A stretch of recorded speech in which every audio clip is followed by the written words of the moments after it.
अवतार मेहर बाबा की जय। अवतार मेहर बाबा की जय। Beloved God, help us all to love you more and more and more and more and still yet more till we become worthy of union with you, and help us all to hold fast to Baba's daman till the very end.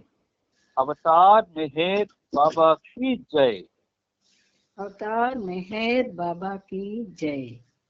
Pritam Meher బాబా, నీవు ప్రసాదించిన ప్రవచన సారమును గ్రహించవలసిన తీరులో గ్రహించి సదవగాహన చేసుకుని వాటిని మా జీవనములలో ఆపాదించుకుని నిజాయితీ తోడను నిర్మల ప్రేమ తోడను వాటిని ఆచరించులాగున మా అందరినీ ఆశీర్వదించు. అట్టి ఆచరణీయత జీవన శైలిలో జీవించున్నట్లు మా అందరినీ అనుగ్రహించు. అవతార్ మెహర్ బాబా की जय. అవతార్ మెహర్ బాబా की जय. జై. అందరికీ ప్రేమపూర్వక జై బాబాలు. ఈ రోజు కూడా మన ప్రియతముడు ఆయనతో సహజీవనాన్ని సాధించే అద్భుత అవకాశాన్ని మనకి తాజాగా అందించారు. అందుచేత ఆ పురాణ పురుషునికి, ఆ మహావిష్ణువుకి, ఆ మహోన్నతునికి మన తరపున, ప్రపంచ భక్త కోటి తరపున శత సహస్ర కోటి పాదాభివందనాల్ని సమర్పిస్తూ ఇందులో భాగంగా మనం ప్రభుత్వ 7వ భాగంలో మనం ఆ భాగం చదువుకుంటూ ఈ రోజుకి మనం ఎక్కడికి చేరుకున్నామంటే 4991 వరకు చేరుకున్నాం. ఈ రోజు మీకు ఒక విషయాన్ని బాగా చూపిస్తున్నారు. ఈ 11వ భాగంలో 4967 ఏజీ నుంచి 4991 వరకు కూడా బాబా భూమికలు, చైతన్య స్థితులు, విముక్తమవుతున్న చైతన్యం యొక్క వ్యావర్తనము, ఈ విషయాన్ని మనం 4991 వరకు చదువుకున్నాం. అయితే ఇక్కడ బాబా ఏమన్నారంటే, భగవద్వచనంలో అన్ని వివరాలు కూడా ఇప్పుడు ఇవ్వబడ్డాయి అని మనతో ఆయన ఒక మాట అన్నారు. మీ అందరికీ బాబా ఈ తరగతి ద్వారా భగవద్వచనం కూడా చెప్పుకోవాల్సిన అవసరం ఉంది అని అనిపించారు. ఆయన మాటది. అయితే ఇప్పుడు మనం ఈ చదువుకుంటే ఎక్కడికి వచ్చాము, 5వ భూమికలు కూడా పూర్తి చేసుకొని ఇక 6, 7వ భూమికలు ఆ చైతన్య స్థితుల గురించి మాట్లాడుకోవడానికి రెడీ అయిపోయాం మనం. అయితే ఏదో ఈ 4960 నుంచి 4992 వరకు చెప్పినటువంటి ఈ అంశాలు ప్రజలకు మాత్రం చేత మనకు స్థూలము నిల్వ ఉండవు మన యొక్క మస్తిష్కాల్లో. కాబట్టి వాళ్ళు ఏం చేద్దాం, మీకు ఎలాగో గాస్పిక్స్ ఏదో ఆదివారం చెప్పాలనుకున్నాను, కానీ అది జరిగిందని నాకు ప్రకృతంగా నమ్మకం లేదు.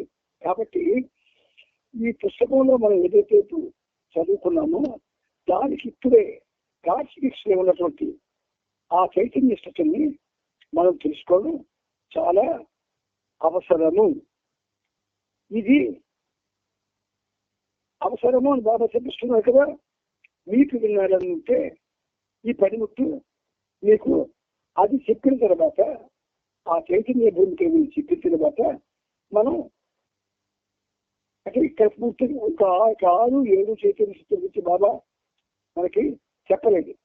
కానీ అది కూడా మాట్లాడుకొని అప్పుడు మనం గాస్పిక్స్ చెప్పుకుంటే అంటే 7 భూమికలు ఈ పుస్తకంలో అంటే 11వ భాగంలో 4992 వరకు బాబా మాట్లాడే భూమికల గురించి గాస్పిక్స్ లో ఇదంతా కూడా ఉంది అని చెప్పారు. కాబట్టి ఈ 2 చైతన్య భూమికలు స్టార్ట్ చేసి అంటే 4991వ పేజీలో బాబా ఇక 6వ భూమికలోకి ప్రవేశించిన ఆత్మ అని ఒక పేర కేవల చైతన్య స్థితి భగవంతుని స్థితిని అక్కడ స్టార్ట్ చేశారు.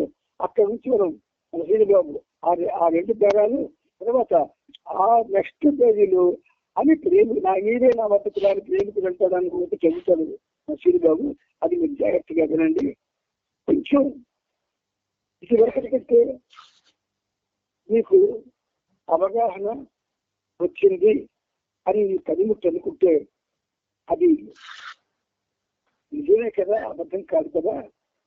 ఒకవేళ మీకు అవగాహన రాలేదు అని ఎవరికైనా అనిపిస్తే ఇప్పటి నుంచైనా జాగ్రత్తగా వినండి. ఎందుకంటే 6-7 చైతన్య తిప్పుకున్న తర్వాత మనం భగవద్గీతలో భూమికలు లైన్స్ 5వ భాగంలో మనం వెళ్తున్నాము.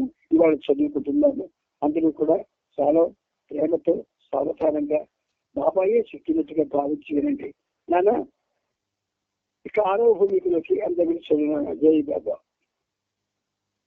ఇక 6వ భూమికలోకి ప్రవేశించిన ఆత్మ మనసు నిర్వహించే 2వ తరహా కార్యకలాపాలను ప్రత్యక్షంగా నిర్వర్తించే స్థితిలో ఉంటుంది.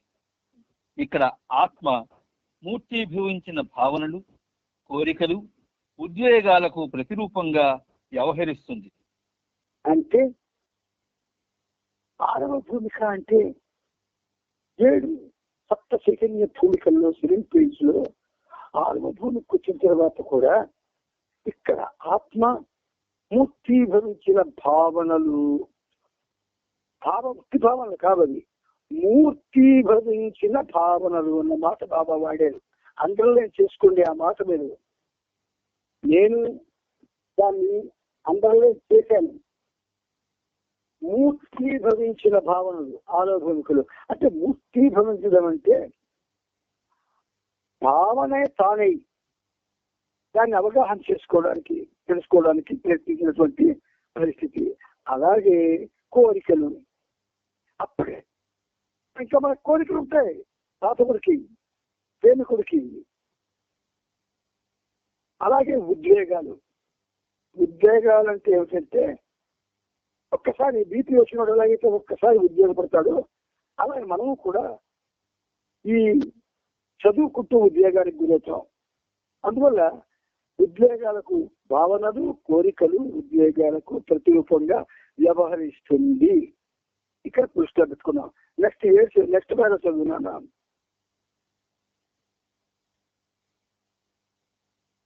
నాన్న 7వ చైతన్య స్థితి భగవంతుని స్థితి. అనంతమైన భావాలకు మూలం భగవంతుడి. అనంత భావాలన్నీ భగవంతుని నుండి ప్రసరించడం వల్ల ఆత్మ భగవంతుణ్ణి ప్రత్యక్షంగా ప్రతి చోట, ప్రతి వస్తువులోనూ, ప్రతి జీవిలోనూ దర్శిస్తుంది. అయినప్పటికీ ఆత్మ ఇంకా తన ప్రీతముడైన భగవంతుని నుండి తాను వేరుగా ఉన్న అనుభూతిని పొందుతూ ఉంటుంది. ఇక్కడే భగవంతునికి, ప్రేమికునికి మధ్య పెద్ద అగాధం ఉంది.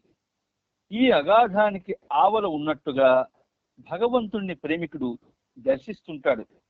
తన ప్రీతమునికి దూరమై వేరుగా ఉన్న అనుభవాన్ని పొందుతాడు. ప్రీతముడు అటు నుండి నా చెంతకురా అంటూ ప్రేమికుణ్ణి పిలుస్తాడు. నేను రాలేను, నీవే నా వద్దకురా అని ప్రేమికుడు అంటాడు. ఇక్కడికి 7వ చైతన్య భూమిక యొక్క అద్భుతమైన పరిస్థితి బాబా అద్భుతంగా వివరించారు. 7వ ఆ చైతన్య స్థితి కదా భగవంతుని స్థితి. 7వది మనకు ఆ స్థితి తెలియదు. ఇప్పుడు 7 చైతన్య భూమికలు కానీ, 7 చైతన్య భూమికల స్థితి కానీ, 7 చైతన్య భూమికలో ఏం జరుగుతుందో కానీ మనకు పూర్తిగా తెలియదు. ఇంచేత ఆయన అన్నారు భగవద్గీతలో పూర్తి వివరాలు ఉన్నాయి అని. కాబట్టి ఏం చేద్దాం, ఇప్పుడు దీన్నే కొంచెం విలుకలుచుకొని మనం ఘాట్ తీసుకెళ్ళిపోతాం. అనంత భావాలన్నీ భగవంతుని నుండి ప్రసరించడం వల్ల, అనంత భావాలన్నీ భగవంతుని నుండి ప్రసరించడం వల్ల ఆత్మ భగవంతుణ్ణి ప్రత్యక్షంగా ప్రతి చోట, ప్రతి వస్తువులోను, ప్రతి జీవిలోను దర్శిస్తుంది అన్నమాట. చూస్తుంది అనలేదు. అంటే ఇప్పుడైతే భగవంతుని నుండి అనంత భావాలు ఆత్మకి విడుదల ప్రసరించబడితే భగవంతుడు ప్రత్యక్షంగా ప్రతి చోట, ప్రతి వస్తువులోనూ, ప్రతి జీవిలోనూ దర్శిస్తుంది. ఆత్మ ఇంకా తన ప్రీతముడైన భగవంతుని నుండి తాను వేరుగా ఉన్న అనుభూతిని పొందుతూ ఉంటుంది. అప్పటికీ ఇక్కడే భగవంతునికి ప్రేమికుడికి వచ్చే పెద్ద అగాధం ఉంది అంటాడు ఆయన.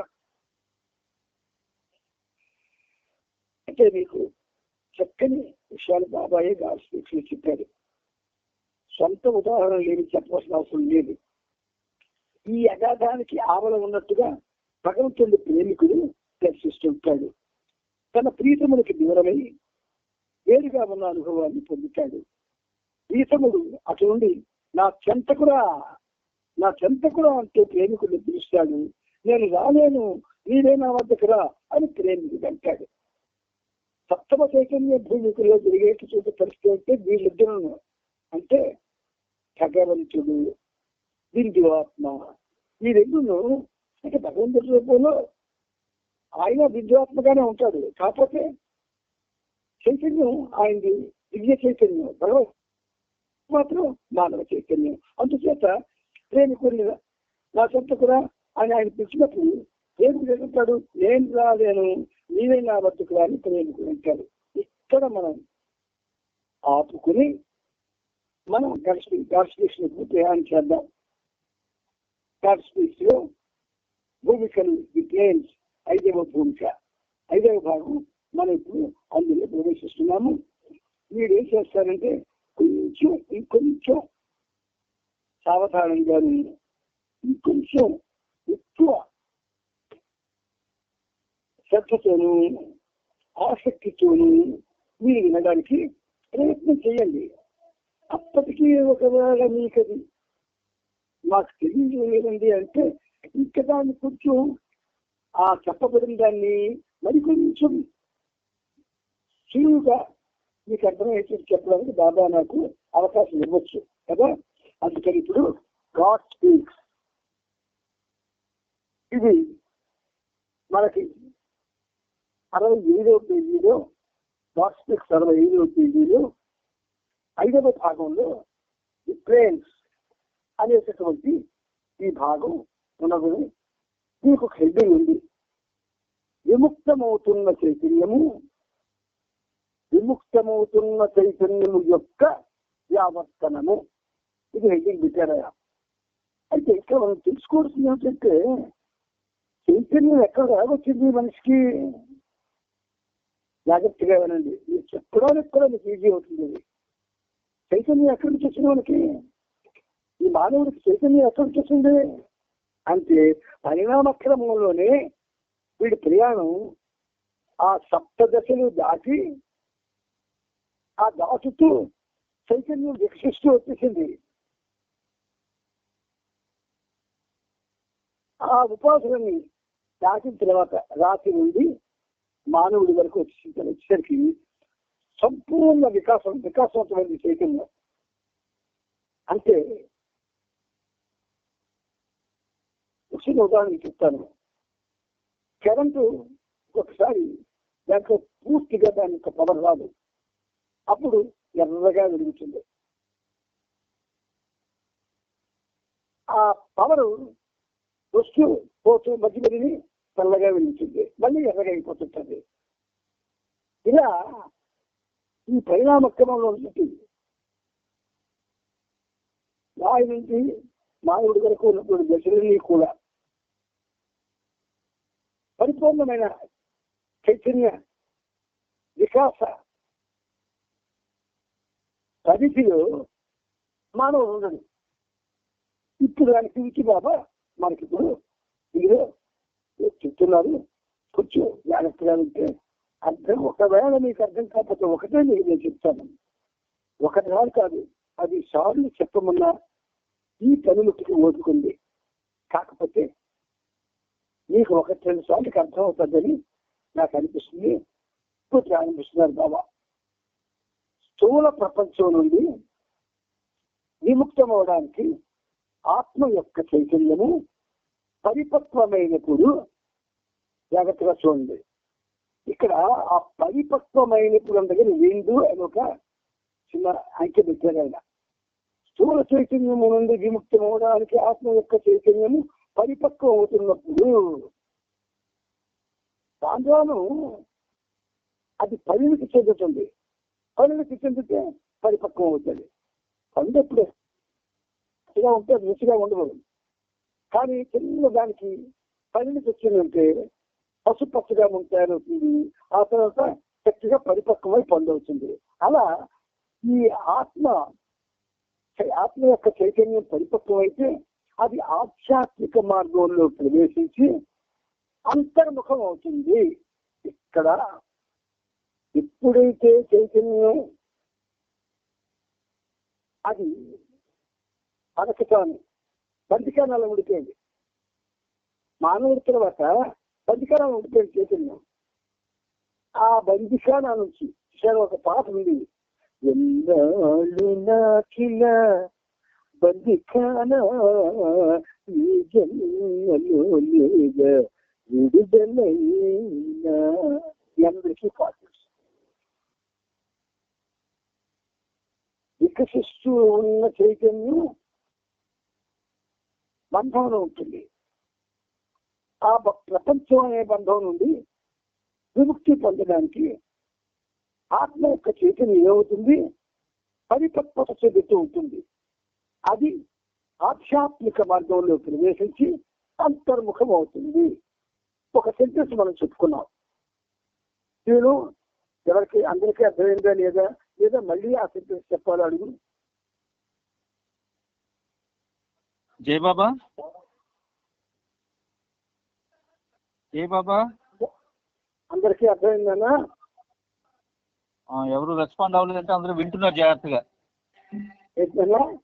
అందరూ జాగ్రత్తగా వింటున్నారు. Very good. సరే, అయితే ఒకవేళ ఎక్కడైనా అర్థం కాకపోతే నిన్ను వాళ్ళు అడగమను, నువ్వు నా సిద్ధు కానీ. జై బాబా.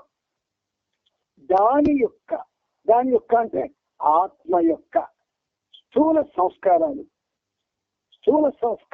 అంటే ఎప్పుడైతే ప్రయాణం స్టార్ట్ అయిందో రాతి నుంచి, ఆ రాతి స్థితి నుంచి దానికి సంస్కారాలు ఏర్పడతాయి.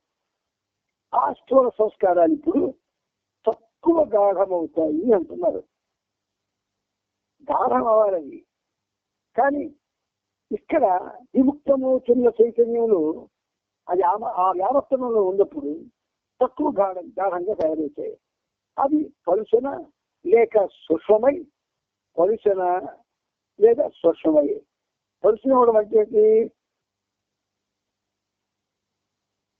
ఒక పొయ్యిలో పప్పు పెట్టాం, నీరు పోస్తాం, అది ముందు పలుచగా ఉంటుంది. వేడి సెగ తగులుతున్న కొద్దీ అది చిక్కబడుతూ ఉంటుంది. ఇంకా బాగా వేడి తగిలిన కొద్దీ దగ్గరకైతే సూక్ష్మమైపోతుంది.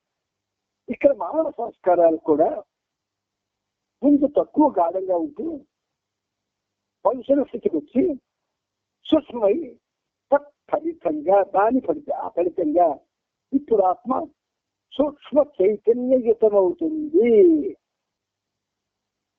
సూక్ష్మ చైతన్యయుతమవుతుంది అంటే కనిపించని ఆత్మ, కంటికి కనిపించని ఆత్మ, కంటికి కనిపించని విధంగా అది ఒక విధంగా విముక్తి కోసం చేసే ప్రయత్నంలో పరిపక్వం అవుతుంది. ఆధ్యాత్మిక మార్గంలో ప్రవేశించి అంతర్ముఖం అవుతుంది. స్థూల సంస్కారాలు గాఢమవుతాయి. అది పలుసని సూక్ష్మమై తత్ఫలితంగా ఇప్పుడు సూక్ష్మ చైతన్యతం అవుతుంది.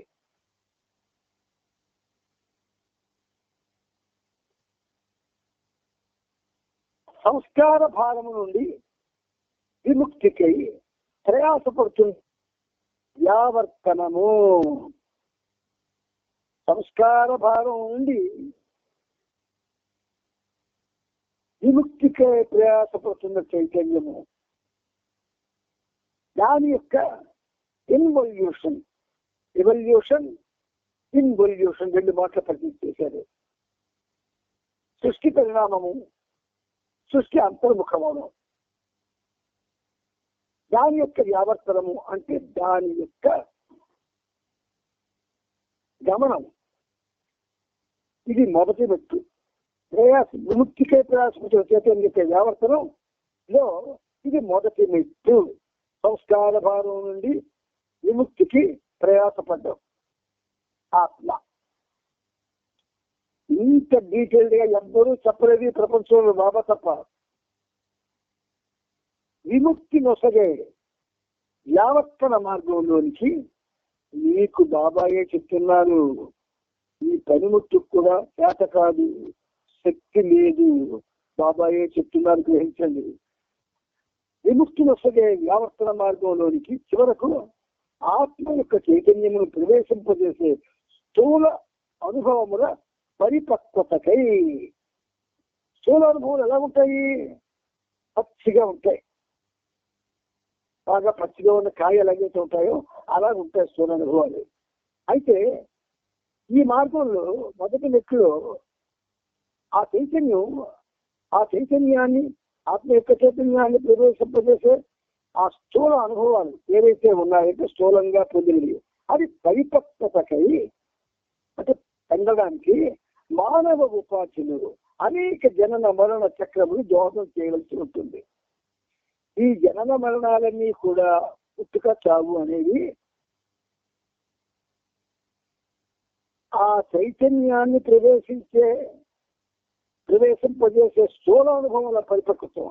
ఏ స్థూల అనుభవాలైతే ఆత్మ పొందుతూ ఉన్నదో అది పరిపక్వత చెందడానికి మానవ ఉపాధులు అనేక జనన మరణ చక్రములు దోహదం చేయవలసి ఉంటుంది.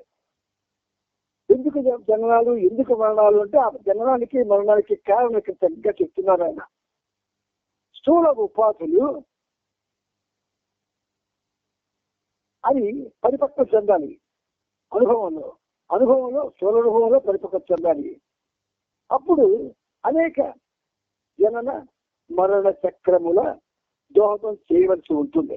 అంటే ఎందుకంటే మనిషి పుట్టుక చావు ఎందుకంటే దానికి ఆన్సర్ ఇది గుర్తించుకోండి. ఎవరైనా అడగొచ్చు మీకు, ఎందుకంటే మానవుడికి జననము మరణం వస్తుందంటే అప్పుడు ఏం చెప్పాలా? బాబా చెప్పారండి, స్థూల అనుభవంలో పరిపక్వ చెందడానికి మానవ ఉపాధులు అనేక జనన మరణ చక్రాలు సాయం అవసరం అవుతుంది, మాకు అవసరం వస్తుంది అని చెప్పగలగాలి. క్వశ్చన్స్ ఆన్సర్స్ కూడా మీకు బాబా చెప్పిస్తున్నారు ఇక్కడ. ఈ మార్గంలో మనం సంస్కారాలు చూడలేదు, కానీ సంస్కారాల ప్రభావం మనకు అనుక్షణం పడుతుంది మన మీద. ఈ మార్గంలో సంస్కారములు పలుచనై అలా పలసపడిపోతూ ఉంటాయి. ఆ పలసనై చివరికి పలసనవుతూ అంటే ఒక సబ్బుని మనం కొనుక్కుంటాం, మంచిగా సబ్బుని కొన్నప్పుడు 3,000 గ్రాములు అనుకోండి, వాడుతూ ఉంటే ఏమవుతుంది? అలాగా బద్దలాగా అయిపోద్ది. అలాగే సంస్కారాలు కూడా అదృశ్యం అయిపోతాయి. మన చేతిలో సబ్బు కూడా చివరికి పావుగా ఆ చేతిలోనే అదృశ్యం అయిపోతాయి. ఈ ప్రయాణంలోనే అదృశ్యం అయిపోతాయి. అంటే స్థూల సంస్కారాలు తక్కువ గాఢంగా ఉంటూ సూక్ష్మమైనటువంటి చైతన్యంలో ఉంటూ విముక్తి కోసం ప్రయత్నిస్తూ ఇన్వల్యూషన్ పరిణామ క్రమం, అంతర్పరిణామం. అంచేత ఇన్వల్యూషన్ లో విముక్తిలో సరే యావత్తర మార్గంలోకి చివరకు ఆత్మ యొక్క చైతన్యం ప్రవేశింపజేసే స్థూల అనుభవంలో పరిపక్వతై మానవ ఉపాధులు అనేక జన్మల చరకాలు మనకు సహాయపడాల్సి వస్తుంది. ఈ మార్గంలో సంస్కారాలు పరిస్థితి చివరికి అదృశ్యం అయిపోతాయి. ఇది మనకు తెలియదు. అస్సలు మనకి ఎందు ఆసక్తి ఉంటే తెలుస్తుంది. ఏం తెలుస్తుందండి? అర్థం అవుతుంది. తెలియదు అంటే అర్థం అవుతుంది. చెప్పిన సబ్జెక్టు నాకెందుకు అర్థం అవదు అని అనుకుంటే ఎవరికీ అర్థం కాదు. మీలోనే ఒక నెగటివ్ పవర్ ప్రవేశించి మీకు అర్థం కాకుండా చేస్తుంది. బాబా సర్వోన్నతుడు, పూర్తిగా మనకు సహకరించేవాడు. ఆయన ఎదురుగుండా పెట్టుకొని నాకు అర్థం కాదు అనుకుంటే మనకంటే మూర్ఖులు ఎవరైనా ఉంటారా? కాబట్టి ఈ మార్గంలో సంస్కారాలు పలచని చివరకు అదృశ్యం అవుతాయి. స్థూల సంస్కారాలు సూక్ష్మ సంస్కారాలు అవుతాయి. సూక్ష్మ సంస్కారాలు మానసిక సంస్కారాలు అవుతాయి. చివరకు సత్యము ట్రూత్ను ప్రతిఫలించడానికి చైతన్యములకు సూచనిస్తూ మానసిక సంస్కారాలు తుడిచివేయబడతాయి. ఇప్పుడు మీకు వచ్చిన ఉదాహరణ జాతక చెప్పుకుందాం. మనం జనన మరణాలు అనేది సంస్కారాన్ని అవి ఏం చేస్తాయి? అవసరం చేసేస్తాయి. జననం మరణం. ఒక జననంలో ఎన్ని సంస్కారాలతో అయితే నువ్వు ఆ జీవనాన్ని సాగించావు మానవుడిగా, నూతన సంస్కారాలు సైమల్టేనియస్ గా ఏర్పడుతూ ఉంటాయి. అవి స్టోర్ అవుతూ ఉంటాయి. ఇవి పాస్ అయిపోతుంటాయి. అంటే ఆత్మ విముక్తి కోసం చేసే ప్రయత్నంలోని రెండవ జన్మతాన్ని అక్కడ పాస్ అవుతాయి. మళ్ళీ నూతన సంస్కారాలు ఆ స్థానంలో అవి సర్దుకుంటాయి. కాబట్టి ఇక్కడ ఏమవుతుంది? ఈ ప్రయాణంలో ఆత్మ యొక్క ఈ ప్రయాణంలో అదృశ్యం అయిపోతాయి సంస్కారాలు. అలా అయినప్పుడు ఈ సంస్కారాలు 3 రకాలు ఉన్నాయి కదా. స్థూల సంస్కారాలు, సూక్ష్మ సంస్కారాలు. ఒక విధంగా చెప్పాలి అంటే మానసిక సంస్కారాలు. స్థూల, సూక్ష్మ, మానసిక. ఇక్కడ మీకు స్థూలంగా ఒక కోరిక వస్తుంది. ఉదాహరణకి నేను ఈరోజు బాబా సంతకి వెళతాను అని స్థూలంగా ఒక కోరిక వస్తుంది. వస్తే వెంటనే ఏం చేస్తాము? ఆ సంస్కారం దానికి కావాల్సినటువంటి ప్రయత్నం చేయిస్తాడు. చేయించినప్పుడు ఎప్పుడు వెళ్ళాలి, ఎలా వెళ్ళాలి, ఎవరెవరితో కలిసి వెళ్ళాలి, ఇవన్నీ అది ఆ సంస్కారం, ఆ స్థూల సంస్కారం నీకేం చేస్తుంది? ప్రేరేపిస్తుంది. అలాగే చేస్తా. కానీ నీ వెళ్తుంది ఎక్కడికి? అన్నిటికీ. బాబా సన్నిధికి వెళ్ళినప్పుడు నీ స్థూల సంస్కారం ఎందుకు పనిచేస్తున్నాయి? బాబానామం చేస్తే పనిచేస్తాయేమిటి? మనం బాబానామం చేస్తేనేకి. కాబట్టి ఇవి మనకు అర్థం కాలేదు. ఇప్పుడు అర్థమైంది బాబా చెప్తున్నారు. అది పలుతున్నాయి. చివరికి స్థూల సంస్కారాలు అయిపోతే స్థూలం కన్నా సూక్ష్మ సంస్కారాలు అవుతాయి. ఆ స్థూల సంస్కారాలే సూక్ష్మ సంస్కారాలు అవుతాయి. అంటే కనిపించవు. స్థూలంగా ఉన్నప్పుడు అవి మనసు యొక్క అధీనంలో ఉండి దానికి అనుగుణంగా అవి మనకి భావాల్ని, అనుభవాల్ని, కోరికల్ని, చేతల్ని అది ప్రేరేపిస్తాయి. కానీ ఇక్కడేమవుతుంది? ఈ ప్రయాణంలో అది అదృశ్యమైపోయి ఏవైతే స్థూల సంస్కారాలు లేకుంటే బరువుగా ఉంటాయి. అవి పలచనే కదా సూక్ష్మమైపోతాయి. పలుచనే అన్న 2 సార్లు పడేవి. అవి సూక్ష్మమయ్యి ఆ తర్వాత సంస్కారాలు, స్థూల సంస్కారాలు, సూక్ష్మ సంస్కారాలు అయ్యి ఆ తర్వాత మానసిక సంస్కారాలు అవుతాయి. తుదకు సత్యముగా పూర్తిగా ప్రతిఫలించడానికి చైతన్యములకు స్వేచ్ఛనిస్తూ మానసిక సంస్కారాలు తుడిచివేయబడతాయి. ఇక్కడ మీకు ఒక విధంగా చెప్పాలంటే అడ్వాన్స్ స్కేల్ గా మనం మాట్లాడుకుంటున్నాం. మామూలు సంస్కారాన్ని అవి రాకుండా చేసుకోవడానికి మనం ఇంకా ప్రయత్నం చేయలేదు. దేనివల్ల? నీకు కోరికలకి బానిస అవ్వడం వల్ల, నువ్వు కోరికలకి బానిస అవ్వడం వల్ల ఇంకా నీకు బరువుగానే ఉంటాయి, అవసరంగా ఉంటాయి. ఒక కోరిక మీద కోరిక అంటే బరువు మీద పడి అవి గాఢమైపోతున్నాయి. కానీ ఇలా విముక్తం అవడానికి చేసే ప్రయత్నంలో అంటే ఆ ప్రయత్నం ఎలా సాగుతుంది మీకు అది కూడా చెప్తాను. ఇప్పుడు మనం గాడ్స్ వీక్ స్టార్ట్ చేద్దాం. ఇది బాబా ఇచ్చినటువంటి ఉన్నతమైనటువంటి ఒక చక్కని ఆధ్యాత్మికమైనటువంటి అతి ఉన్నతమైనటువంటి ప్రవచనం. ఇది గాడ్స్ వీక్ పేరు పెట్టాడు ఆయన. ఆ ప్రవచనం నాకెందుకు అని ఎప్పుడైతే నీకు భావన వస్తుందో నీకు దీక్షను మాత్రం కూడా అది ఫలించవు. గాఢమైన సంస్కారాలతో జీవితం సాగించవలసిందే. నా ప్రీతముడు నాకు ప్రేమికుడు చేసింది ఆయన, నాకు ఆధ్యాత్మిక పురోగతి కోసం నాకు ఇచ్చేది కాన్షియస్. అది నాకు అంతా అవసరం. నా జన్మ ఎందుకు? నేను బాబా నామోచరం ఎందుకు? ప్రజల్ని కలడం ఎందుకు? అంత ఉన్నతమైన సబ్జెక్ట్ ఆయన ఇచ్చి అందరికీ కూడా ఆ చదువుకోమన్నారు. చదువు చేతకాని వాళ్ళకి తలగడ కింద పెట్టుకుని పడుకోమన్నారు. మనందరం చదువుకున్న వాళ్ళమే, అర్థం కదా. అందుచేత ఏమైంది? చివరకు సత్యము ప్రతిఫలించడానికే అంటే ఒక్కసారి ఆ సత్యం అనేది మనకి చేరువు కావాలి. అదే స్వేచ్ఛ కావాలి. చైతన్యములకు స్వేచ్ఛనిస్తూ మానసిక సంస్కారములు ఇక్కడ కూడా మనం అనుకోవాలి కూడా తుడిచివేయబడతాయి. ఆయన అన్న తరువాత జరిగి తీరుతుంది. ఆవగించేంత ప్రయత్నం మనం చేసిన లేనిపోని వాటి కోసం ఆకాశంతో ప్రయత్నం చేస్తాం మనం.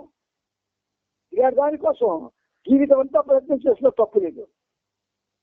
ఇందులో నీకున్న సౌలభ్యత ఏమిటంటే నువ్వు ఒక్క అడుగు ముందుకేస్తే నీ ముందుకు 9 అడుగులు వచ్చాయని చెప్తే నీకు అర్థం చేసేటట్టు. నాకు ఏది ఎక్కుతుంది, నాకెందుకు ఇది, ఏదో గజంలోకి వెళ్ళిపో ఆడుకొని వచ్చేస్తే పోయింది కదా, నా బతుకుల సాగితే చదువుతుంది. ఆ అడిగి గాడ్ స్పీక్స్ ఎక్కదు, అటువంటి వాడికి ఎక్కదు. ఇది మొదటి పేర. ఇక రెండో పేర కదా, వ్యావర్తన ప్రక్రియ సాధారణంగా క్రమక్రమంగా జరుగుతుంది. పరిణామము, పునర్జన్మ, వ్యావర్తనము, ఆ 3 స్టేజెస్. పరిణామం దాటితే పునర్జన్మలు జరుగుతున్నాయి అంటే 2 స్టేజ్కి ఇచ్చాం. మరి వ్యావర్తనం ఎందుకు మనకు రాదు? ప్రయత్నం చేస్తే మీ అందరికీ రోజుకి ఎన్ని ఆలోచనలు వస్తున్నాయో నిజంగా ఉందని రాసుకోండి. ఈ పనిముట్టుకు రోజుకి ఒక 10 ఆలోచనలు కూడా రావు. ఇది సత్యం. ఆలోచనలు రావు. ఎందుకంటే నిరంతరం ఆయనతో కాంటాక్ట్ లో ఉంటూ నిరంతరం ఆయన ఏదైతే మనకు అర్థం చేశాడో దాని అనుభవాన్ని పొందాలని ఈ పనిముట్టు ఒక విధంగా చెప్పాలంటే తహసాలు ఆడుతూ ఉంటే మామూలు ఆలోచనలు ఎందుకు వస్తాయి? నువ్వు ఉన్నతమైన దానికొచ్చి ఆలోచిస్తూ ఉన్నప్పుడు నిమ్మలమైనవి నీకు వినబడవు, ఈ దగ్గరికి చేరావు. కానీ అందుకు మనం బాబారావు స్వామి కూడా ప్రయత్నించడం లేదు. అలా ప్రయత్నిద్దామని మనకి ఒక విధంగా సపోర్ట్ చేసినటువంటి వాళ్ళు కూడా లేని ఈ ప్రపంచంలో. ఎవరో డాక్టర్ చదవడం, వచ్చేదో ఏదో ఒక సమావేశంలోని చెప్పేయడం అయిపోయింది. ఇంత ఉన్నతమైనటువంటి ఈ విషయాన్ని కంట్రోల్లో చెప్పుకోలేదు. ఎందుకంటే చెప్పుకోవడానికి ఆసక్తి లేదు, దాని మీద పెద్ద ప్రయత్నం చేయాలా, అన్ని విషయాలు పూర్వపక్షంగా అర్థం చేసుకొని చెప్పాలి, దానికి తగిన ఉదాహరణ కూడా చెప్తూ ఉండాలి. మనకెందుకు చెప్పాలి? ఇప్పుడు మీకు పనిముట్టు వయసు 76 సంవత్సరాలు. ఎన్నాళ్ళు ఉంటుందో తెలియదు. అందుకే ఇప్పుడు స్టార్ట్ చేశారు మళ్ళీ ఆఫీస్. ఇది కూడా మీరు అర్థం చేసుకోండి. లేదు మీకు నీళ్ళు ఎవరికి వినాలని లేకపోతే అది ఎందుకు మాకు అనిపిస్తే శ్రీనివాసరావు విషయం చెప్పేయండి, శ్రీతోటి నేను ఆపిస్తాను. ఇవాళ కొత్త చదువుకుందాం, పాస్ చేశాం కాబట్టి. వ్యావర్తన ప్రక్రియ సాధారణంగా క్రమక్రమంగా జరుగుతుంది. అంతే కదా. ఒక తాక్షి తక్కాలి కిందనున్నాడు, ఒక్కసారి ఎగిరిపోతానే జరిగింది. చేతులు కాళ్ళు కూడా ఆ తాక్షికి పట్టుకుంటాయి గట్టిగా. అదే ఆ పట్టుకొనుట అనేదే క్రమం. మొదటి క్రమం పట్టుకోవడం, ఆ కాండాన్ని ముందు చేతుల మీదకెత్తి తర్వాత కావచ్చు మీదకి రావడం, అంటే అంచెలంచెలుగా. అందుకే ఎవడో సినిమాకి రాయిస్తాడు, అంచెలంచెలు లేని మోక్షము చాలా కష్టమే స్వామిని అని రాస్తాడు. అంచేత ఇక్కడ ఒక చక్కటి అర్థం కాదు, ఇందులో ఏది లేదు. యావత్తమ ప్రక్రియ అంటే ఉన్నతమైనటువంటి స్థాయికి వెళ్ళడం సాధారణంగా క్రమక్రమంగా జరుగుతుంది. మానవుని ఉపాధి మరియు సంస్కారములు జంతువుల నుండి సంక్రమించినందువలన ఎక్కడొచ్చింది చెప్పారు బాబా. మన సంస్కారం ఎక్కడ చూస్తే జంతువుల నుండి. జంతు సంస్కారాలు బలీయమైనవి, కామక్రోధంలో సమన్వితమై చక్కగా ఉంటాయి. మానవుని ఉపాధి అంటే అదొక తరువు, అదొక తెలుగు. ఆ ఉపాధి మరియు సంస్కారములు జంతువుల నుండి సంక్రమించినందువలన స్థూల సంస్కారాలు చాలా బలంగా ఉంటాయి. వాక్యం మీకు బాబా విశదీకరిస్తున్నారు. స్థూల సంస్కారాలు జంతువుల నుండి వచ్చాయి కాబట్టి, జంతువు అంటే ఏంటి? కోపం, హింస, ఆకలి తీర్చుకోవడం. దీనిలో సరే ఇంకా జంతువులు చేస్తున్న చిన్న చిన్న వాటికి క్రూరత్వం, వృషపు చూపులు, వృషపు చేష్టలు, ఇవన్నీ ఉంటాయి జంతువుల్లో. అవన్నీ అందరూ ఉన్నాయి. అందుకే చట్టి పిల్లలు కొడతారు, కొంతమంది కలిగి గట్టిగా కొడతారు, చాలా గట్టి కొట్టేస్తారు. క్రూరత్వం అరే 10 ఏళ్ళకి అది ఎలాగే దేన్ని చదువురా బాగా చదువుల వారికి ఏంటి అర్థమవుతుంది? నువ్వు చదివేటంటే కూర్చొని తెచ్చేదానికి వస్తుంది. నువ్వు స్కూల్కి పంపించి ఫీజులకి వస్తున్నావు చదివేదంటే అది వస్తుందా? ఇక్కడ భగవంతుడు అంటే తల్లి తండ్రి 2 వరకు ఆయన స్పష్టంగా చెప్తున్నాడు. మానవుని ఉపాధి మరియు సంస్కారాలు జంతువుల నుండి సంక్రమించినవి. ఉపాధి అంటే ఉనికి. జంతువులు మనిషి ఉన్నా మరి ఆ ఉనికి వాటి సంస్కారాలు మనకు వచ్చాయి, సంక్రమించాయి. మనకి మామూలు ప్రపంచంలో ఆస్తులు సంక్రమిస్తాయి, కానీ ఇక్కడ సంస్కారాలు సంక్రమిస్తాయి, ఉనికి సంక్రమిస్తాయి. స్థూల సంస్కారాలు చాలా బలంగా ఉంటాయి. ఒక జంతువు వచ్చినట్టు మనిషి అడగలరా, కానీ ఒక్కొక్కసారి కోపం వస్తారు. జంతువుల్లాగే హోంకరిస్తారు, జంతువులాగే ప్రవర్తిస్తారు. ఎక్కడది ఇదా? అంచేత చాలా అరుదైన సందర్భాల్లో మాత్రమే స్థూల సంస్కారాలు అకస్మాత్తుగా అదృశ్యమైపోగలవు. ఒకేసారి చాలా అరుదైన సందర్భం అంటే అరుదుగా, అంటే అందరికీ అలాగా ఆ అరుదుగా స్థూల సంస్కారాలు పోయే పరిస్థితి కాదు. కానీ కొన్ని సందర్భాల్లో, ఉదాహరణకి బుద్ధుడు సిద్ధార్థుడిగా ఉన్నప్పుడు ఆయన ఒక శవాన్ని చూస్తాడు. చూడగానే ఆయన హృదయం రసత్వానికి అయిపోతుంది, కళ్ళల్లోంచి కన్నీరు ప్రవహిస్తుంది. ఏమిటి చచ్చిపోడు కాబట్టి వాళ్ళంతా వాడి చుట్టూ కావాల్సిన వాళ్ళు యాడేమిటి అని ఆయనకి అప్పుడే బోధిసత్తుడిగా మాట్లాడాయన. బుద్ధుడి చరిత్ర చాలా గొప్పగా ఉంటుంది. అందుకే బాబా బుద్ధుని చరిత్ర చదివాడు ఆయన. అందుచేత స్థూల సంస్కారాలు అకస్మాత్తుగా అదృష్టమవుతాయి.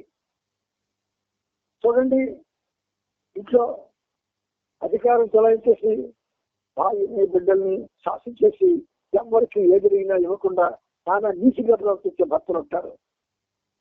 వాళ్ళకి ఒక యాక్సిడెంట్ అయిందనుకోండి, అంతా తగ్గిపోద్ది. ఏదో జబ్బు వచ్చింది అంతా తగ్గిపోద్ది.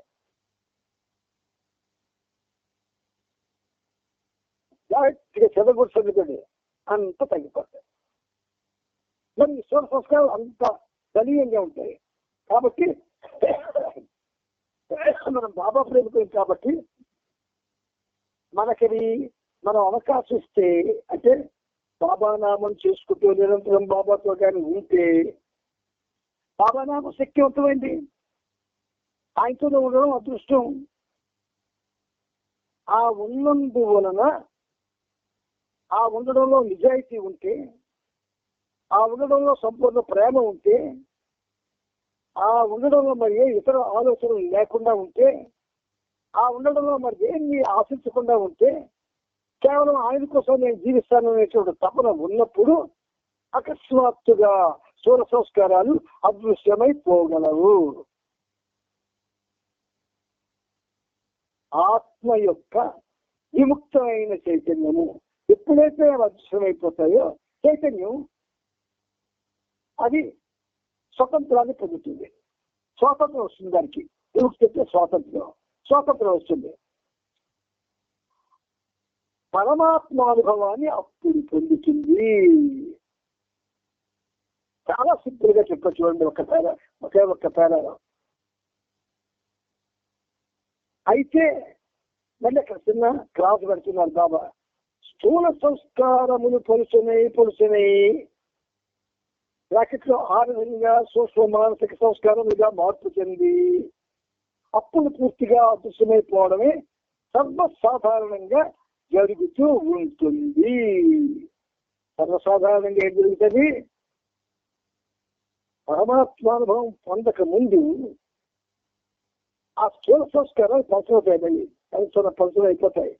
అయిపోయి స్థూల సంస్కారాలు సూక్ష్మ సంస్కారాలై, సూక్ష్మ సంస్కారాలు మానసిక సంస్కారాలై అప్పుడు ఏమవుతుంది? పూర్తిగా అదృశ్యమైపోవడమే సాధారణంగా జరుగుతూ ఉంటుంది. సాధారణంగా అదే జరుగుతుంది. మనం పాలు చూడబెడితే అది ఏమవుతుంది? పెరిగవుతుంది, చిక్కగా ఉంటుంది. అది ఉదాహరణ మీకు బాబా ఎందుకు చెప్తున్నారంటే, ఎలాగవుతాయి మీకు చెట్టు సంస్కారాలు భయంకరమైనది, జటిలమైనది, నిన్ను విడిచిపెట్టినది అంత చిక్కగా ఉంటాయి. అది పెరుగుతూ స్వభావం. నువ్వు బాబా నామం చేస్తే, బాబా తలపులతో ఉంటే, బాబా కోసమే జీవిస్తూ బాబానే కావాలనుకుంటూ మనకి దేని ఎంతో ప్రీతి లేకుండా ఉండడం, అదే అంటాడు ప్రహ్లాదుల దగ్గర. నీకు నారాయణ మంత్రం ఒక్కటే తారక మంత్రం కావాలి. అప్పుడే నీకు నారాయణుడు కరుణిస్తాడు, మనకి మెహర్ బాబా కరుణిస్తాడు. ఇదే చేస్తున్నావు. నీ జీవితానికి కలగూరు గంప అసలు అన్నీ ఉన్నాయి. అన్నీ ఉంటే అలాగా. కాబట్టి సాధారణంగా ఏం జరుగుతుంది? అది పలసనై, ఏవైతే బలీయమైన సంస్కారాలు ఉన్నాయో అది పలసనై అది స్థూల సంస్కారాలు సూక్ష్మం అయిపోయి, స్థూలంగా అంటే బరువుగా ఉంటాయి, సూక్ష్మం అంటే తేలికైపోతాయి, సూక్ష్మమై తర్వాత మానసికమై అంటే కనిపిస్తున్నవి. స్థూల సంస్కారం మన విషయంలో తెలుస్తుంటుంది. ఒక ఉద్యోగి వాడు చేయకుండా చేసేందుకని అది వెంటనే బయటపడిపోతాయి. వాడికి ఏం చేస్తారు? సస్పెండ్ చేస్తారు. బాబా కూడా ఆయన ప్రేమ నుంచి నిన్ను సస్పెండ్ చేస్తాడు. నువ్వు ఆయనకి పట్టించుకోకపోతే నిన్ను సస్పెండ్ చేస్తాడు ఆయన పరిధించి. ఇప్పుడందరూ మనందరం ఆ సస్పెన్షన్లోనే ఉన్నాం. అందుకే చస్తున్నారు స్థూలంగా. అందుకని సాధారణంగా జరుగుతుంటుంది. సాధారణ న్యాయం ప్రకారం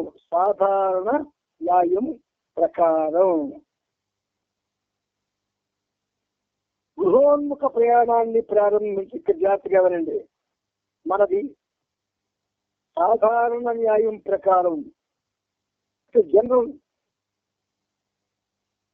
జనరల్ గా మనం దేన్నైతే విశ్వసిస్తామో ఆ న్యాయం ప్రకారం గృహోన్ముఖ ప్రయాణాన్ని ప్రారంభించిన ఆత్మ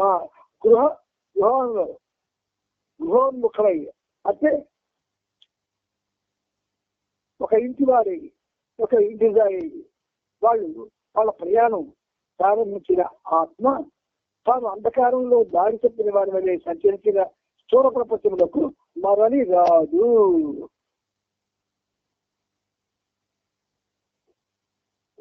ఇక్కడ ఏమవుతుంది? ఎంత దూరమున్నదో ఎంత దూరమున్నదో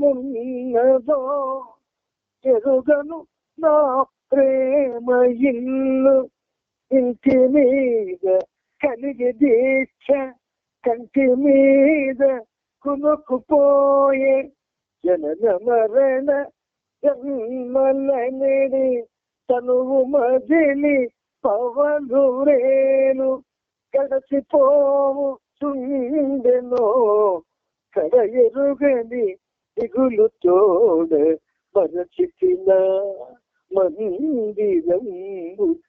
పాటలు నేర్చుతూ ఉంటే పాట పాడితే ఆ పాట భావాన్ని తెలుసుకోకపోతే అంతకంటే వ్యక్తులు ఎవరు ఉండరు. It is sound of sounds. గానం అంటే ఏంటనుకుంటున్నాను నేను? Sound of sounds. కాబట్టి ఇంటి మీద ధ్యాస కలగాలి. అదే గృహోన్ముఖ ప్రయాణాన్ని ప్రారంభించిన ఆత్మ అంటున్నారు. ఆ పాట పాడేస్తాం. ఈ అర్థం మనకు అవసరం గృహంతో మళ్ళీ అనుకుంటాం కాదు. ఇంటి మీద కలిగే దీక్ష కంటి మీద కొనుక్కుపోయే అది పడుకోలేడు.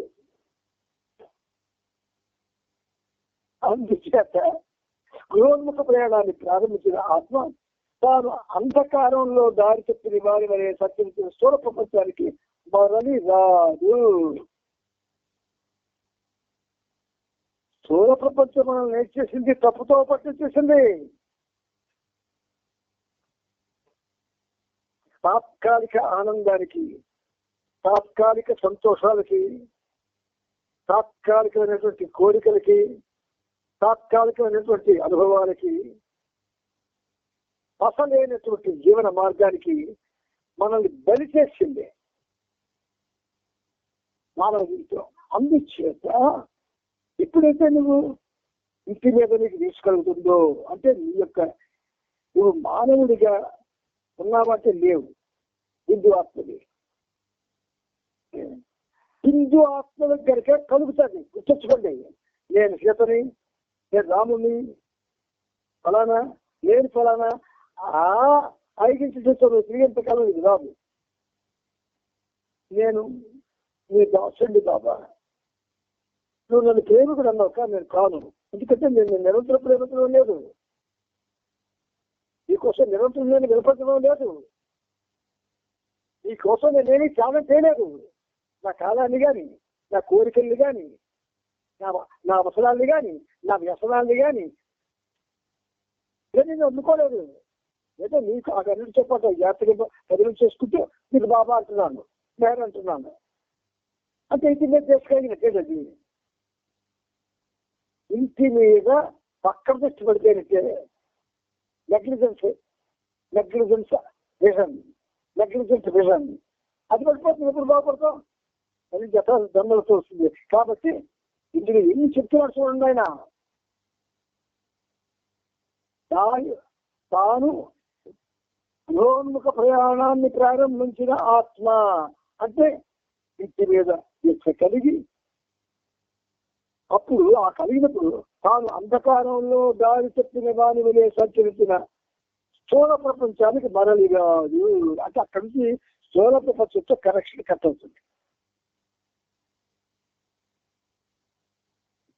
మనకి కట్ అవుతుందా? తెల్లవారితే ఫోన్లో మాటలు, ఇంట్లో మాటలు, బయట మాటలు, సెంటర్లో మాటలు, అందుకని విడిచిత్త ప్రయాణాల్లో మాటలు, మాటల్లో అలాగే ముసలి శాస్త్రం. ఆయన మనకు ఆ జ్ఞానం తేవడానికనే ఆ పాటలు మత్స్యగా మధ్య పాటలు అద్భుతమైన డైరెక్షన్ చూపించాడు ఆయన. మనకెందుకది సరదా పాటలు, గింపే పాటలు, వినిపించే పాటలు, ఉల్లాసం కలిగించే పాటలు. మనల్ని పొగిడేటట్టు చేసి అందరూ పొగిడేటట్టు చేసే పాటలు ఇలాగే మనకు కావాలి. ఇంటి మీద కలిగే దీక్ష కంటి మీద కులుకుపోయే జనద మరణ జన్మలనేది తనువు మదిని పవలు ప్రేలు కడచిపోచుండెను కడ ఎరుగని ఎగులు చూడ మరచితి మందిరంగు. పాడుచుంటే దుఃఖం వస్తుంది. అంచేత ఆ మహానుభావుడు రాయించాడు. అంచేత స్థూల ప్రపంచానికి మరలు రాదు. ఆ ఆలోచించిన ఆత్మ మరలి రాదు. అంటే సూక్ష్మ చైతన్యత ఆత్మ స్థూల ఉపాధిని ధరించిందని కానీ స్థూల ప్రపంచంలో స్థూల శరీరంతో నివసించిందని కానీ దీని అర్థం కాదు. ఇప్పుడైతే గృహోన్ముఖ ప్రయాణాన్ని ఇంటి మీద మనకు ఒంటి మీద ధ్యాస బాగా ఉంటుంది. ఏ సబ్బు వాడాలి, ఏ తిండి తినాలి, ఏ బట్టలు వేయాలి, ఎలా వెళ్ళాలి ఒంటి మీద. కానీ ఒంటి మీద కాదు ధ్యాస కాస్తుంది, ఇంటి మీద. మొదటి నా మందిరంబు మరచిపోయేటి. ఎంత దుఃఖపడ్డాడు ఆయన రాసుకుంటున్నప్పుడు, ఎంత ఏడ్చుకున్నాడు ఆ రచయిత. మీకు తెలుసు ఆయన పాడతాం కానీ లోతుల్లోకి వెళ్ళాం, అక్కడ మారిపోతామేటో. అంతెందుకు ఎవరైనా మంచి చెప్తానే కదా మనం. ఆయన అసలు సంసారం ఒక సుడిగుండం, మీకు అందరికీ తెలిసిన విషయం. కానీ అందులో ఉంటే మన తాలూకు కోరికలు, వ్యవహారాలు, ఆనందాలు, మాటలు, ప్రయాణాలు, సుఖాలు ఏమి ఉంటాయి కదా. చచ్చిపోతే మళ్ళీ పడదాం. అయితే స్థూల ప్రపంచానికి ఇప్పుడైతే గృహోన్ముఖ ప్రయాణాన్ని ప్రారంభించిన ఆత్మ స్థూల ప్రపంచానికి రాదు. దాని అర్థం అది అసలే సూక్ష్మ చైతన్య ఆత్మ, సామాన్యమైన ఆత్మ కాదు. అది స్థూల విపాధిని ధరించగలిగాని స్థూల ప్రపంచంలో స్థూల ఎంతో నివసించగలిగాని దీని అర్థం కాదు. ఒకవేళ ఇంటి మీద నీకు జ్ఞాపకం నువ్వు అక్కడే ఎక్కడ ఉంటావు. జనన మరణ జన్మలనేది తనువు మజిలి పవలు రేలు గడచిపోచుండెను కడ ఎరుగని దిగులు. చదివి బాబా ఎవడు పడుతుంది అక్కలు దానికి. కనుక ఇప్పుడు ఈ గాడ్ స్పీచ్ లో ఈ 5వ చాప్టర్ లో అద్భుతమైన విషయాలు మనకి బాబా చూపిస్తున్నాడు. స్వీకరించి ఆలోచించండి. అంచేత దీని అర్థం కాదు ఆత్మ యొక్క చైతన్యం ఇంకెంత మాత్రం స్థూల ఉపాధిలో కానీ స్థూల ప్రపంచంలో కానీ చిక్కుబడి ఉండదని, అది ముఖ్యంగా సూక్ష్మ ప్రపంచంలో లీనమై ఉంటుందని దీని అర్థం. ఎంత అద్భుతంగా చెప్పారండి బాబా. ఇది చదివినంత మాత్రం చేత అంటే గాడ్ స్పీచ్ మీద ఆయన పరిశోధన చేసేది రచయిత. అత్యంత రాయగలిగాడు. మనం పరిశోధన చేశాం. తిరుడి మీద తిరుడి మీద, తుప్పల మీద, తిరుగు మీద, వ్యతిరేకమైనటువంటి కార్యకలాపాల మీద, దేనికోని వాటి మీద మనం కాన్సన్ట్రేషన్ చేసాం. కానీ ఈ రచయిత ఎందుకంటే బాబాని కలుసుకున్నాడు, బాబాని ఆలింగనం చేసుకున్నాడు, బాబా ఉన్నప్పుడే ప్రశంసించబడ్డాడు అందరి చేత. మరి వాడు అలా మాట్లాడకపోతే మనలాగా మాట్లాడతాడా? అటువంటి వాళ్ళు కలిస్తే ఒక ఆలింగనం ఇచ్చేసి అమ్మయ్యా అది వదిలేస్తాం మనం. అసలు ఇంట్లో మన కడుపును పుట్టిన బిడ్డల్ని మనం ప్రేమించి వారితో ఆనందాన్ని సరిగ్గా అనుభవిస్తున్నావా? మరి అదే అనుభవించిన వాళ్ళ భౌతిక ప్రపంచంలో ఆత్మానుగ్రహాన్ని పొందడం కోసం ఏది అనుభవిస్తున్నా మనకి ఏం తెలుస్తుంది? అందుకు బాబా చెప్పిస్తున్నాడు.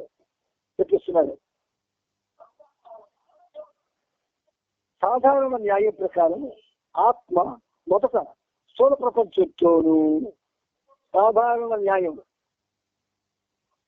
జనరల్ లా జనరల్ జస్టిస్ ప్రకారం ఆత్మ మొదట స్థూల ప్రపంచంతోనూ అతి పిమ్మట సూక్ష్మ ప్రపంచంతోనూ చివరిగా మానసిక ప్రపంచంతోనూ సంబంధం తెంచుకొని తాను వీటన్నింటినీ అతీతంగా ఉన్న అనుభూతిని పొందుతుంది.